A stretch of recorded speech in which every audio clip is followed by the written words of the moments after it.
Welcome into the Simmons Scoop with Chad Simmons. Today is Wednesday, July 23rd. I am your host, Josh Newberg, and we got Director of Recruiting Chad Simmons warming up in the bullpen. Tons of action we got to recap as the season nears, so recruiting only gets hotter and hotter. We're going to get going, but first, you guys do me a favor. Let's hit subscribe because we're getting close to 100K. I think we could get there before the season starts. I know that's asking a lot, but I think we can do it. Hit subscribe. All right, let's bring in Director of Recruiting Chad Simmons. And you spent the morning, you were in Georgia. You were watching Rivals number 2 ranked quarterback in the country for the 2027 class, Teddy Gerard. Now, you were watching him get warmed up for his season. He's also getting warmed up for his commitment. It's going to be tomorrow on this channel, 1 p.m. Eastern. So make sure you guys are tuned in for that. But Chad, how did Teddy look? Was he ready? Did he sound ready? Did he sound nervous? Yeah, I think he looked pretty relaxed, man. I mean, I think, I've known Teddy for, well over a year. He's been on the map. I've met with him multiple times, seen him at different events, and always carries himself that way, a very mature kid. And, out there, he transferred schools in the spring, so he's still learning that personnel group he's working with, that receiver and offensive line and the coaching staff and terminology. Of course, he has the big decision in recruiting tomorrow, like you said, Josh, but very cool, very calm, good at practice, leadership, lead by example, speak when he has to. But I watched him practice for about 2 hours. I met with him a little bit afterwards, talking about the commitment, on Thursday and what's gone into that. And he seemed very relaxed and ready to go. All right, so lay it out for us. Who are the real contenders here? Yeah, he has the 5, starting with Georgia. In-state school, his uncle Corey Phillips played quarterback for Mike Bobo at Georgia as well. Then you have, the schools up north with Michigan and Ohio State, Penn State, and Notre Dame. And I think it's the really going from late spring through June, the buzz has shifted from school to school. I think from the time he got different offers, at different camp settings and different events from, people thought maybe Georgia when they offered early in June. He's a Georgia kid, Georgia legacy. Then it shifted to maybe Ohio State when they offered, Notre Dame offered late in June. It shifted to Notre Dame as the team to beat. And then all this has come together here pretty quickly here for late July decision. And the buzz has been around Notre Dame, Michigan, and Penn State with Ohio State right there as well. And not really so much Georgia. So I think in the end, he picks a school up north in the Midwest somewhere. And the buzz has been around, on my side, more Michigan and Notre Dame. All right, chat. Let us know where you think he's going to end up. Will he stay in the South at Georgia, or is he heading to Big Ten country? Let us know. Comment section below. All right. Let's talk a little Georgia versus Texas. It's becoming the hottest recruiting rivalry in the SEC. Some notable head-to-heads here. You had Justin Williams. He started things off, didn't he? And that was when the Bulldogs went into the state of Texas and pulled him out. And ever since then, it seems like Texas has been on the upper hand of this one. What do you make of this budding rivalry on the recruiting trail? I mean, I think entertaining is probably the best way to describe it. I mean, they're 2 powerhouse heavyweight programs that are made to play, in my opinion, in the SEC. I mean, Sark coached at Alabama. He knows what it's like, just like Kirby Smart. I mean, Kirby played at Georgia, obviously, and coached at Georgia, coached at LSU, coached at Alabama, been around Nick Saban, Mark Richt. Of course, Sark has had his time as the OC, as well at Alabama. So both those head coaches in Austin and Athens know what SEC football is all about, the players you have to compete and win championships, in the SEC. If you win the SEC, you're likely going to be competing for a national championship as well. So look, from the outside looking in and a place in my spot, covering recruiting, covering the best players in America, Texas and Georgia battle for a lot of the same guys. And there's been some great head-to-head battles. And it's become, I think, the rivalry, on the recruiting trail and maybe becoming that on the field as well, in the SEC. Yeah. And would you say that the first few years of the Sark era reminds you of when Kirby took over at Georgia and went on that recruiting tear? Yeah, I don't know if I can say exactly, but I think it's similar, but I think the big thing about Georgia versus Alabama was, Kirby was going back to his alma mater, his home state, away from Nick Saban, the Yeah. coach he was coaching for the last decade, and going to go head to head versus the legend Nick Saban to win those battles. Now, I think Kirby's kind of becoming that living legend in college football as the one of the best head coaches out there. 2 national championships, multiple SEC championships, multiple #1 recruiting classes since he's been at Georgia. So I don't know if I can say it's there yet, but I think it's definitely getting close to becoming one of those major rivalries.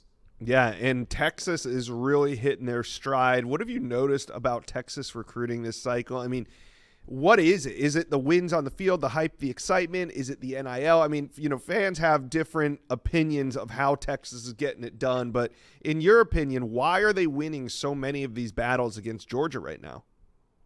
Yeah, I think depending on who you're talking about, Josh, you could go any of those you just mentioned, from their play on the field to development to competing for the SEC championship to playing in the playoffs the last 2 years to NIL. I think all of those things, factor in differently depending on what recruit we're talking about and what recruiting battle we're talking about. Texas won. I think obviously when you talk about some guys, NIL comes up first. You talk about other guys, just Texas football, the brand, the opportunity in Austin, life after football, development under Sark or Kenny Baker on the defensive line or whoever may be talking about position coach. I think all those, I think people think right now when you think Texas, if they win a battle, it's NIL, just a random fan. But look, it's not all about NIL. Yes, they play the NIL game as good, as well as anyone, but there's more to Texas than just NIL. Those guys compete. They played back-to-back playoff seasons. They played for the SEC championship last year. They have a lot of good things going on in Austin, Texas right now. All right, Georgia fans, Texas fans, let's hear it. What do you think of this rivalry on the recruiting trail, and who do you think has the upper hand right now? I know the game's still got to get played, and that will factor into the ultimate decisions of some of these guys, but right now, who do you guys think has the upper hand? Let us know. All right, Chad, let's talk a little bit let's get some latest intel on top uncommitted targets. And we'll start with one of the newsmakers right now. 5-star edge Anthony Tang Jones narrowed his list of schools down to just 3. We got Oregon, we got A&M, we got Alabama. Different points. I mean, maybe Oregon's maybe the dark horse here a little bit, but I think A&M, Alabama, are those the 2 teams that you see at the top of this one, or is it a 3-team race? Yeah, I would agree with you. I think Oregon's in this longer and deeper than people thought they would be, 6 months ago. And we've talked about him multiple times before on your show. And, he's been to Oregon multiple times. They are a finalist, but I do think there's some separation there from if you're talking about Alabama and who's number 2, Texas A&M, and then that gap between those 2 SEC programs and the Oregon Ducks. Oregon's in there. They're still battling, but like you said, I like where Alabama and Texas A&M are above them. And I think in the end, it comes down to an SEC battle. And I think the biggest hurdle for whether it be the Aggies or the Ducks is, can you convince Tank Jones to leave his home state to go against and away from the school he grew up cheering for, Alabama? We know they've made him a target from when Nick Saban was there, right? The transition over to Kalen DeBoer when he got into Tuscaloosa from Washington. And there's never been a let up, never been a pause in his recruitment. Bama has come hard. We think the best relationship is probably with Christian Robinson, the outside backer, edge coach at Alabama. So a lot of things are, helping Alabama in this race. He's a top in-state kid, but A&M cannot be slept on in this race. If I had to lean one way, it's hard to go against the in-state school, Alabama. Yeah, I agree. And they've had a lot of success this year in state, in the South, keeping guys home. So we'll see what happens with Anthony Tank Jones. If Anthony Tank Jones is making news, Savion Hyder is the one that owes us some news, because he teased at the end of June that he was going to be ready to put out a commitment date soon. Still, here we are sitting at the end of July. No commitment date yet, huh, Chad? What does soon mean? Does that mean a day, a week, a month, 2 months, 3 months? What does soon mean? We could all kind of take that for what it is. I do think, from what I hear, that a commitment date is coming soon, and a decision is not coming too far behind that date once it's set. And I think, before the senior season, we expect him to be committed. And, obviously he has 4 schools still in the mix on his list. We think there's some separation there at the top with Michigan and Tennessee battling for that top spot. And then Ohio State and Georgia still kind of having hats on the table per se. But look, it's a battle. I continue to hear that Tennessee is optimistic about getting Savion Hyder in this class. He's been called to me by people at Tennessee or connected there that he's this year's version of David Sanders. David was different times looked at as, Clemson, Georgia, Ohio State, maybe trending there, but Tennessee stayed true. They got him in the end. Could they do the same with Hyder? We'll have to wait and see. But Michigan's been that consistent team viewed since the spring as the team to beat. We think if there is one that can do it, we think it's Tennessee. But Michigan is very much in play here too. Yeah, I agree with all that. I would personally be surprised if he went anywhere other than Michigan, but still time here. Let's talk about another 5-star, Braylon Womack. If Ohio State, who's been trending this whole time, is the team to beat, who would you say is in that 2 slot? Is it the Florida Gators? I mean, they've been kind of runner-up this cycle on a bunch of 5-stars. They don't have any committed yet, but who would you say is in that 2 spot if Ohio State's the team to beat? I'll say very quickly Auburn, not Florida, not Texas A&M. Look, they're still in there. They're still communicating. They're still, 3 or 4 weeks to go here for Braylon Womack. And we know how things can change very quickly in recruiting these days. But as of today here, late in July, I tell you what, Auburn cannot be slept on in this. We talked about him before with Auburn being the sister place softball there. Obviously, it's close to home. Deuce Knight is a connection there from Auburn to the Mississippi ranks in high school there. They know each other. DJ Durkin's involved. TJ Rushing's involved. Hugh Freeze is involved. Look, Auburn, to me, is very close in this race with Ohio State. And, I wouldn't be surprised if they're not even trending slightly for Braylon Womack at this stage. They've done a great job laying out the plan. He's a very close-knit family there with his sister playing softball there. There's a lot of incentives there, I feel like, that to go play there where his sister's at for the family, for other NIL opportunities from a family perspective. So, look, Ohio State's done a great job. That whole staff's involved. Their DB production speaks for itself. They're the reigning national champions. A lot of that staff's involved too. But look, there's a lot of Auburn buzz, which I think is very real on my side with Braylon Womack. All right, let's talk about another 5-star. That's interior offensive lineman Darius Gray. You had a blurb in your recent Simmons Scoop article on the front page of Rivals.com about a potential decision. Could it come this summer? Yeah, he told me we talked just here recently, 50-50 on that. I think at one time, just a couple weeks ago, he was thinking for sure, or at least leaning pretty heavily towards decision in the fall or even after the season and going to some games and things like that. Maybe a school too has gotten to him and kind of maybe moved that up a little bit. I know in his mind, he wants to be sure he makes the right decision when he commits and not commit too soon and then, take 2 or 3 trips in the season, decommit, flip, or whatnot. So I think for Darius, for him to go ahead and commit and pull the trigger, sometime before the season starts, he has to be 100% confident. And to me, 2 teams, again, in the SEC are battling here for that top spot. LSU's made a strong push over the last 2 or 3 months from spring visits to summer visits. And South Carolina has always been there from the beginning, probably the early favorite to land Darius Gray. We think right now is LSU versus South Carolina with Clemson, Tennessee, and Ohio State rounding out the top 5. But 2 SEC powers are battling here between LSU and South Carolina. All right, last big name I want to talk to you about is Rivals' #1 ranked cornerback out of Oaks Christian out there in California, cornerback Davon Benjamin. We're getting really close to his August 2nd decision. What do you make of this competition? Who's the front runner here?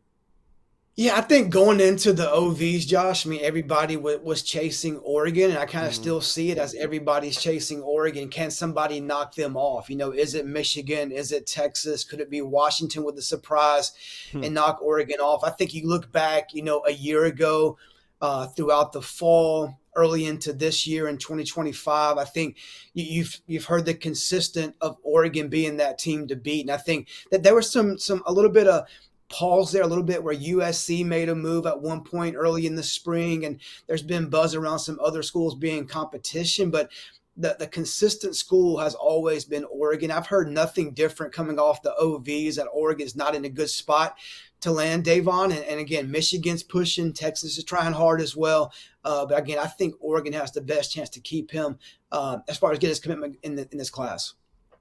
All right, let's talk a little Auburn recruiting, and the Tigers are getting hot at the right time of the summer. Top 100 edge, Jaquez Wilkes commit. Auburn hasn't been in the conversation for many top athletes like a Jaquez Wilkes. How did they win this recruitment? Just really kind of pounding the table, stay home. Just kind of look like you're an in-state kid at Wadley High School. You've been here too many times to count. We have a place for you on our defense. You saw our defense last year, played in a lot of, good close games. Offense couldn't score enough points. We can build around you. I think to me that was their kind of selling point. Come be an anchor, stay home, be a face of the program. And DJ Durkin deserves a lot of credit here, just kind of showing him, the way he can get on the field, how he can impact the Auburn defense and his role in that defense. So, look, A&M made a big push. Others were involved as well. But I think for some time in the back of his mind, he's known Auburn's where he wanted to be. All right. Is this the spark that you think Hugh Freeze needs to get recruiting going this cycle? I mean, it's not like he's a stranger to big recruitment. So could the Jaquez Wilkes commitment kind of trigger some dominoes down the road?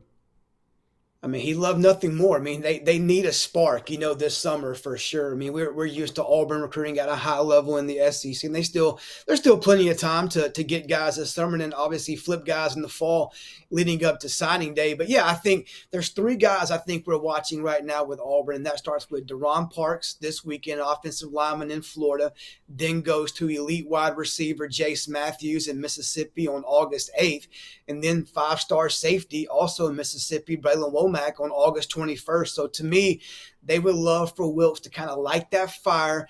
And then I think it's coming down from what I hear, Auburn maybe a slight edge over Florida State for Deron Parks, the offensive lineman from down in the Sarasota area. He'll announce here in a few days. That's been a pretty tight battle here late between Auburn and Florida State. It's an SEC battle for Jace Matthews, a Mississippi kid. Again, that Deuce Knight factor, how much does that impact and or help Auburn in this race with Matthews? I think right now LSU and Auburn are battling for that top spot. I think there's some optimism in both Baton Rouge and on the Plains at Auburn there, with A&M definitely not giving up, trying to stay in this race with the Tigers of both LSU and Auburn. And then you have Braylon Womack, another Mississippi guy. So Deuce Knight connection, they're showing him, hey, come be a player for us day one at safety. TJ Rushing's doing a great job with Braylon. I think Auburn is right there with Ohio State, battling for that top spot for Womack, and Florida and A&M are involved there. So look, they would love nothing more than to hit that hot streak here late in July, going into August with guys like Parks, Matthews, and Womack deciding here soon. All right, now let's talk about one of Auburn's top commits, Hezekiah Harris. I know he's been looking around, took a couple visits this summer. How solid is he right now to Auburn?